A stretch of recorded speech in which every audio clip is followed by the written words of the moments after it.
What's up everyone, in this Upwork tutorial we're talking about Upwork interviews, how to survive and thrive whether you're in text chat or on live calls. If that's something you need help with, then today's video is for you, so stick around.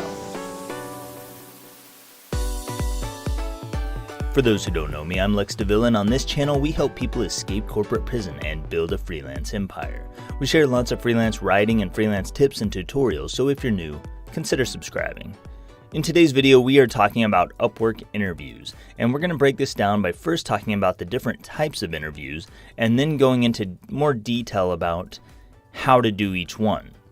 So to get started, there are two main types of interviews, and you probably are already aware of this. Those two types of interviews are text chat, and then you've got phone or video calls. And so when a client comes to you, they respond to your proposal because you wrote an awesome you-focused proposal and you have an awesome profile and bio and all that stuff.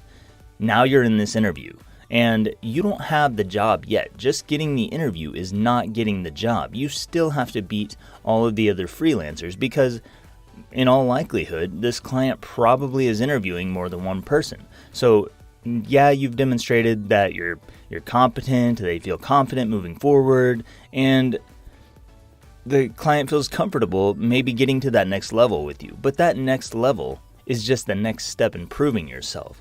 And that's why a lot of people get hung up. They don't get hired. They don't get responses after that. They send those first text chat messages and then the client, it just disappears. They ghost you. We want to avoid that. So first let's talk about the different types of interviews. If you are someone who is just looking for maybe up to $1,000, $2,000 a month, that range. If you are just someone who is looking for just enough money to pay your bills each month, then maybe text chat is going to be enough. Text chat is for not necessarily low paying clients, but for earning lower pay. You're going to earn lower pay through text chat. It's guaranteed. You will earn lower pay if you don't get on phone calls. So phone calls are for bigger ticket sales. It's for earning more money. If you are someone who is willing to get on phone calls or Skype or Zoom or whatever video calls, Upwork video calls, anything with live interaction, then you are going to have a chance to earn much higher sales.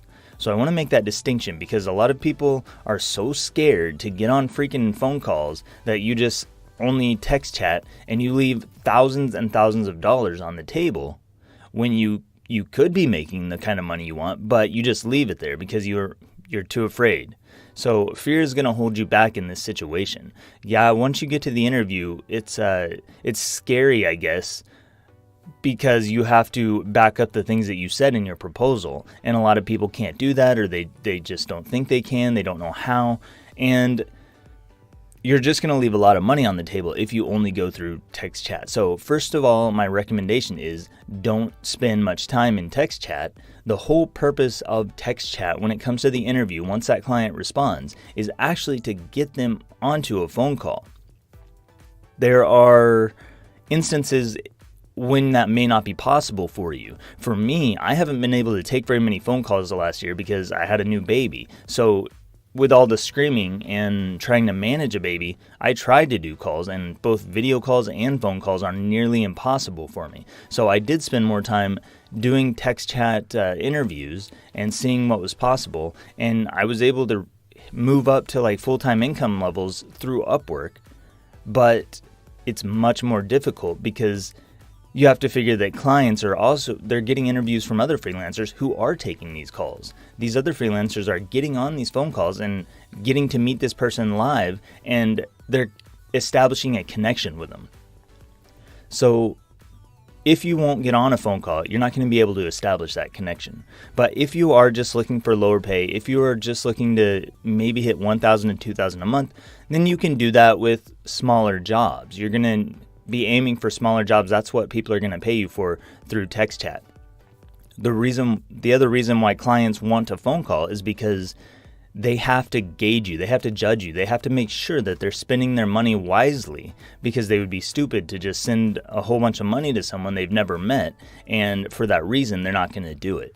So the low paying jobs can be done through text chat. When you get into text chat, if you're going that route, basically you are just going to ask the client questions in text chat about the job. You need to clarify anything they need, because it's not going to be completely 100% clear from the job post everything they need. There's going to be plenty of things that you don't know that you need to know.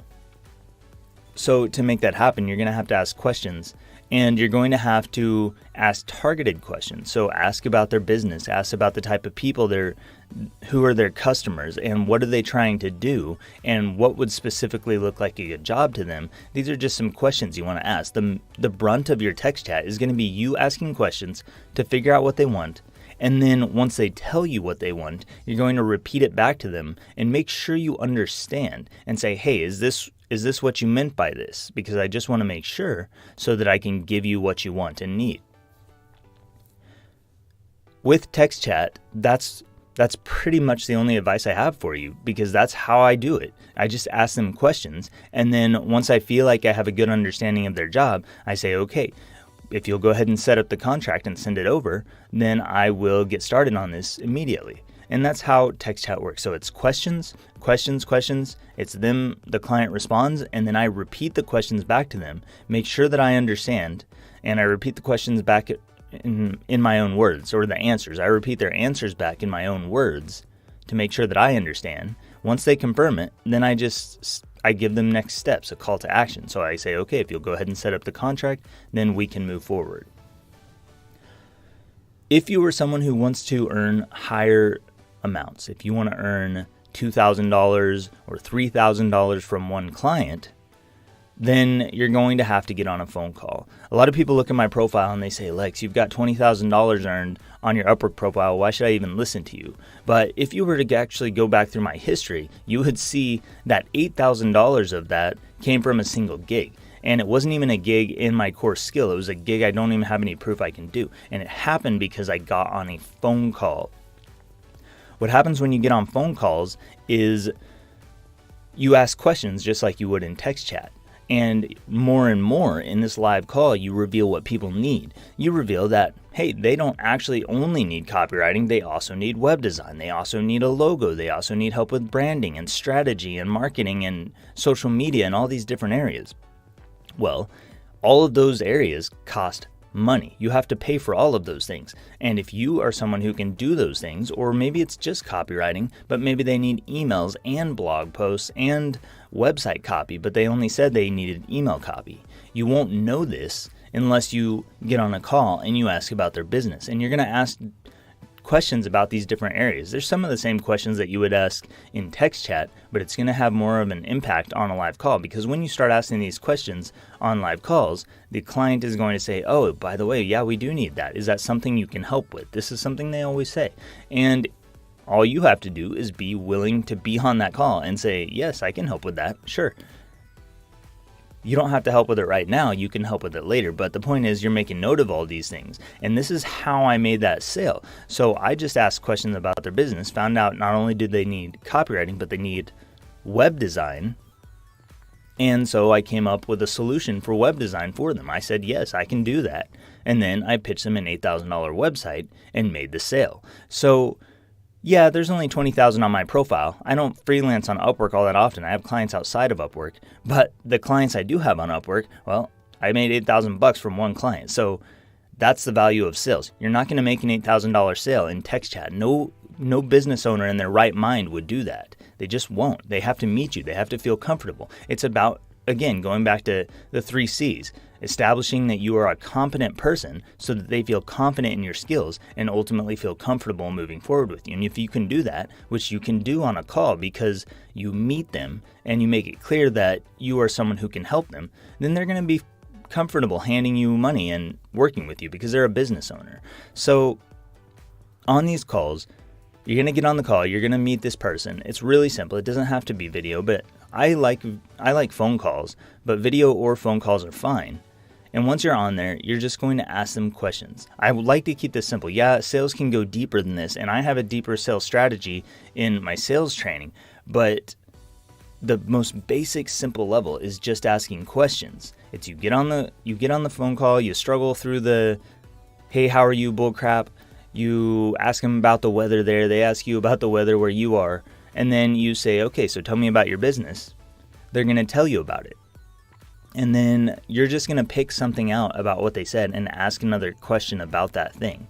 If they say, my business needs copywriting, you say, what kind of copywriting does your business need? If they say it needs email copywriting, you say, what kind of emails are you looking for, long form or short form? If they say long form emails, you say, okay, what kind of people are we marketing to? And you just keep rolling with questions like that. And eventually they're going to feel like you are someone who can do this job, like you know the right questions to ask. These questions are going to be natural questions that come to you as you listen to their words. You're not trying to form some strategic NLP, Jordan Belfort sales strategy here. This isn't like it is straight line persuasion. You're keeping people on a straight line, but we're talking about just asking questions about their business. Just be a curious listener. That's what it really takes. You have to be a curious listener. You have to keep asking questions about their business until they feel comfortable that you not only understand their business, but understand what they want and need.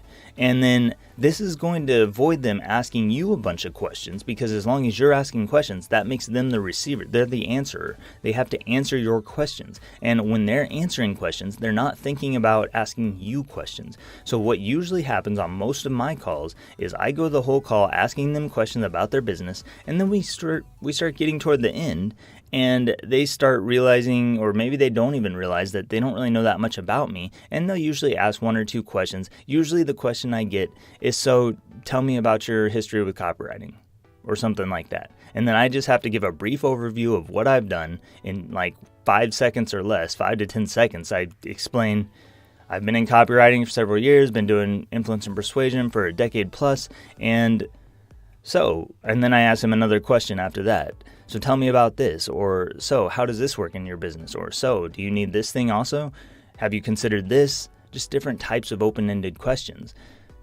I always roll back into a question after I get asked a question so that I keep the control of the call. And that's what we're really doing here. So if you want to simplify phone calls to the most basic, easiest level, all you have to do is ask them questions. And I've said this a million times probably on this channel, but it really is that simple. If you just ask questions about their business and you just show that you're engaged and interested in what they are doing and trying to learn more about it so you can help them, then that is going to show them that you are the kind of person who can get this job done. It's no different from if you went to a traditional 9-to-5 job. If you were a brand new employee on the job, you're going to have a lot of questions about how things work. And just like you would ask your mentor or your manager how those things are going to work, how those things work in this particular place of employment, that's what you're doing here. You're just being curious and observant about their business and trying to find areas where they actually need help, because copywriting alone for my clients, that's not the main problem. They usually don't have their brand identity pulled together. They usually don't know their tagline. They don't know what sets them apart. They don't know their positioning. Those are things that aren't even copywriting really that I can help them with, but it's going to have an additional cost. So if you tell me you need copywriting and you set a budget of $100, and I come in here and I find out that you also need me to write your taglines and find your target market and do all these different things, then that's going to start adding up. It might be $100 for the initial page of copy, and then it's $100 for my client questionnaire, and it's $100 for the tagline, and it's $100 for the market psychographics or whatever I'm sending them, and soon we're up to $1,000 in billable work. And I've talked them through that, and I've asked them questions about it, and they've agreed that they need those things. And so that when we get to the end of the call, all I have to do is, there's actually 2 ways you can do the end of the call. Once you'll know you're at the end of the call, because clients will say, all right, so where do we go from here? They're going to say something like that. Where do we go from here? How do we move forward? What's the next step? That's after you've asked enough questions, you'll know, because the client will ask that particular question after a few seconds of waiting. There's going to be like a silent period, and clients are going to say, so what's the next step? And so you're going to tell them one of a couple of things. First of all, you're going to recap what they said they needed. You're going to recap your phone call with them so that you remind them what you talked about and what they said they wanted and needed. And then you're going to say, you're either going to give them a price or you're not going to give them a price. If you're going to give them a price after you recap everything that they need, you're going to say, okay, so for me to do all of that, it's going to be $3,000. And then you're just going to be quiet. If you give them a price, you're just going to give them your price. You're going to say it straight and direct, and you're just going to be quiet. And then they're going to make a decision. Either they're going to say yes, or they're going to say no, or they're going to say some objection. And if they have some objection, then you're just going to ask more questions about that objection and what's stopping them until you feel that they're comfortable with you again. And then you're going to come back to, you don't have to say your price again, but you just can ask them how, if they're ready to move forward, if that makes sense for them. And then explain to them how they pay. They set up the Upwork contract, they deposit the $3,000 or whatever, and then send it over and you'll get started. The other way is if you're too scared, or if you just don't want to pitch a price on the call, then you don't have to do that. So you can recap what you all went over, everything that they said they needed, and you can say, okay, well, here's what I want to do. I want to take a little bit of time to put together a custom tailored proposal for you so I can make sure that I give you options based on what you need. And then let them know that that's what the next step is, and then you can end the call at that point. You could say, all right, so that's where we'll go from here. Thanks so much. It was really great meeting you, and I will send you that proposal by tomorrow morning at 4 p.m., or that would be tomorrow evening, but whatever. Just let them know you'll send them a proposal. They're going to get off the call with you, and then you're going to review what they said they needed. You're going to write up a proposal, a client proposal, not the same as a cover letter, but an actual proposal documenting this is what you said you need. This is how I can solve that. Here are some different areas that I would suggest, and here's some different pricing options for you based on what you said you need. And you might list 3 pricing options for them, and then you can just send this over by email, and it's totally pressure free, and they can either choose to go forward with you or not. So that's the 2 ways that I handle video and phone calls. But it doesn't matter whether I'm doing text chat or phone calls, I'm just asking questions most of the time. So the questions you're asking are open-ended questions. They're how-tos. They're what about your business? What about this? Have you considered this? How does this work? What are you doing in this area? What have you tried? What hasn't worked? What, when, where, how, those kind of questions. Not yes or no questions, because I don't want to close things off. I don't really use closed-ended questions if I can avoid it. Most of the time, open-ended questions are going to be your friend. You can look those up more if you want. Just know for now, if all else fails, all you have to do is ask questions in the interviews and also on the calls. And I highly recommend this because you can make so much more money when you're getting on phone calls. You can sell $3,000 pages of copy, or websites, or $8,000 websites, or $5,000 email funnels. This can happen, and it regularly does happen, but it's not going to happen for you if you're only doing text chat. So I recommend only using text chat for the purpose of moving to the phone call. It should be the client responds to you from your proposal, you go into text chat, and that text chat is just for you to say, hey, when would you have time for a call? We want to get them moving to that call. Or here's a link to my booking page so that you can schedule time that works for you to get to a call. If you need a booking page, you can go to, I don't know, I think it's acuityscheduling.com and get a free scheduler, a call booking app, and you can let clients book themselves in. That's going to help you. Key things here is just move from text chat to a call, unless you just want lower rates. If you want to make anywhere from $100 a month to maybe $2,000, I would say probably max. And the $2,000 a month, if you want to make $2,000 a month through text chat, you better be a master of persuasion and text persuasion, because you're going to have to fight against people who are willing to get on a call, meet face to face, and talk to people in live phone calls. That's who you're up against. So you'd better be someone who can really back up your stuff and say the exact right things to clients. Otherwise, I would expect anywhere from $100 maybe to $500, and probably tops $1,000 in all honesty if you're just getting on text chat, because it shows the client too many things about you. It says that you're not confident enough in your skills to get on a call and talk about them. It says that you're not confident enough in your own communications to get on a call and chat with the client. And as a client, that's what I'm looking for. I want someone who is willing to get on a call with me so that I can know that you know what I need and that you can deliver it. And if you can do that, you're going to be able to bill much higher rates. So that's pretty much it for this video. If you have any questions, drop them down below. I know I didn't cover every area of sales, but the bottom line here is just everything should really be to move you to a phone call and then to get on that phone call and ask questions. And if everything else goes out the window, it's just asking questions until they say they're ready to move forward, at which point you give them a price. So hopefully that helps you. Again, questions, drop them down below. Subscribe if you want more videos like this. I'm Lex DeVille. Thank you so much for watching, and I will see you next time.